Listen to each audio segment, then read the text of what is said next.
South Korean Defense Minister Song Young-moo, 2nd L, exchanges a military agreement with his North Korean counterpart No Kwang Chol, 2nd R, as South Korean President Moon Jae-in L, and North Korean leader Kim Jong Un R, look on during a signing ceremony after the Inter-Korean Summit at Paekhwawon State Guesthouse in Pyongyang on September 19, 2018. Source: Pyongyang Press Corps. AFP North Korea has called Australia riff-raff and accused it of being a U.S. puppet after its alleged attempt to derail peace negotiations by sending a warship to the Korean peninsula to enforce sanctions. Newspaper The Rodong Sinmum criticized Australia in an angry editorial on Thursday. The news outlet is considered a mouthpiece of the ruling Kim regime.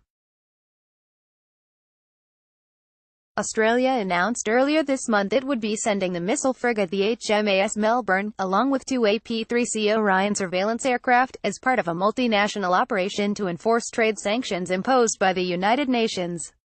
See also, don't mention the war, North Korea's shifting negotiation tactics. The editorial attacked this decision, saying Australia was seeking to destroy the hard-won peaceful atmosphere of the Korean peninsula and the region. If Australia is interested in the regional situation even a bit, it should behave itself, the article said. In case the affirmative atmosphere created on the Korean peninsula is wrecked owing to the riff-raffs such as Australia, they must be held wholly accountable for it. Australia had not abandoned its force of habit as a puppet, it added. The Royal Australian Navy's Adelaide-class guided missile frigate, the HMAS Melbourne, is shown at the Garden Island Naval Dockyard near Sydney on May 3, 2013.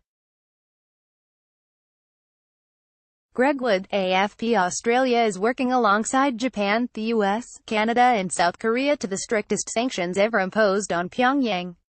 Relations on the Korean peninsula have warmed following 3 summits between North Korea leader Kim Jong Un and the South's President Moon Jae-in.